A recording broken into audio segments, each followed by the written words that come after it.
My name's George, director of UDO. Yes. We're a musical instrument manufacturing company, and we make electronic instruments which are really kind of focus on play and focus on sound exploration and making things easy, and taking people on sonic journeys with like well-built, well-constructed and solid instruments, essentially. What is your favorite knob or fader or switch on a piece of gear, and why? The power switch. Power switch. Can I tell you that one? Yeah, you can say that one. But you also have to answer why. No, it's I'm not sure I ever got a valid answer other than that. Right.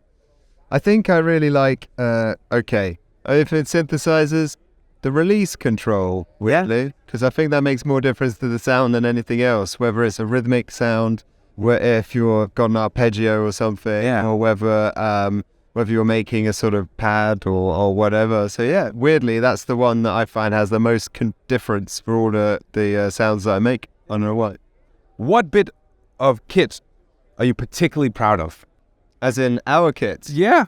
Well, as a new company, we have very little equipment to be proud of yet. But still, I think the Super 6 keyboard, our first product, of course, I'm most proud of that because it's like our kind of first instrument, really, and it's just such a nice size and shape.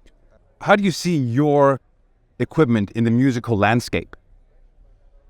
Okay. Well, I guess really we're a modern vintage instrument. Yeah. So we have a sound that's very modern. Yeah. A technology which is very contemporary, but a feel and a construction that's kind of vintage. So we sit as the device which is there to kind of give people everything they like about kind of old vintage synthesizers, but with a modern twist, a modern sound, a modern feel, a modern practicality, a modern sort of integratability. We're kind of modern vintage.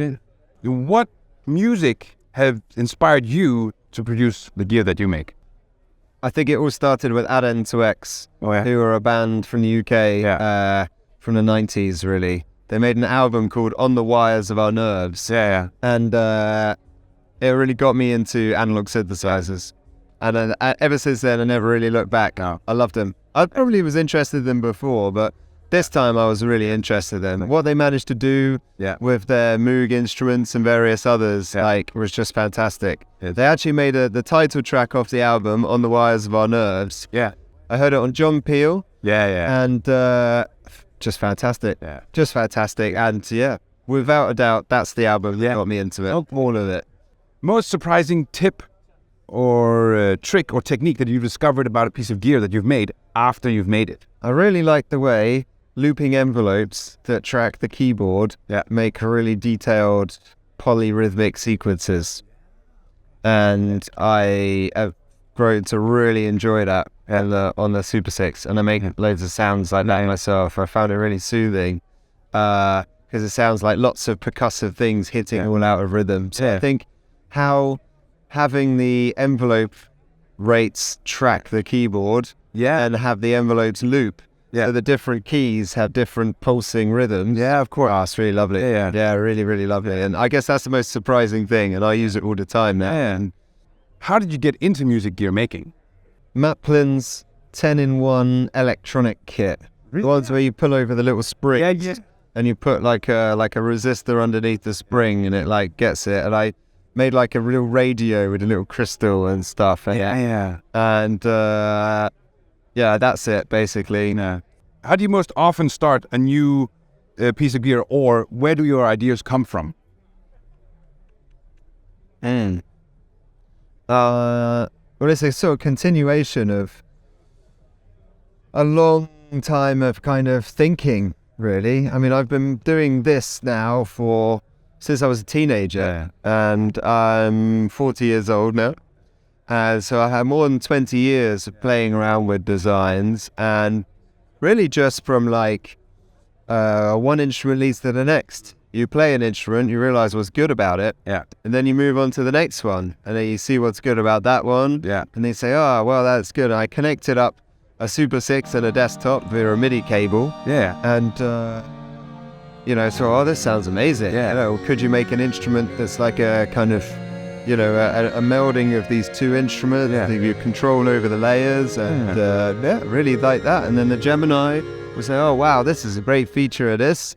Can we build this into something else? And just go one from there. Just whatever it is, you just start, because getting to the next thing is half the challenge. But when do you know when a piece of gear is finished? When it's, okay, this is ready, let's send it out. It's there's never. Is any artistic endeavor ever really finished? What's the best piece of creative or production advice that you've ever heard? Just start. Whatever it is, just start doing it. You know, don't wait till everything's perfect. Just start. If you're going to write something, just start writing anything. Randomness, stream of consciousness. If you want to do music, just sit down and start doing some music. You know, just whatever it is, start. Because once you've started, it's easy. Then all you have to do is get to the next thing.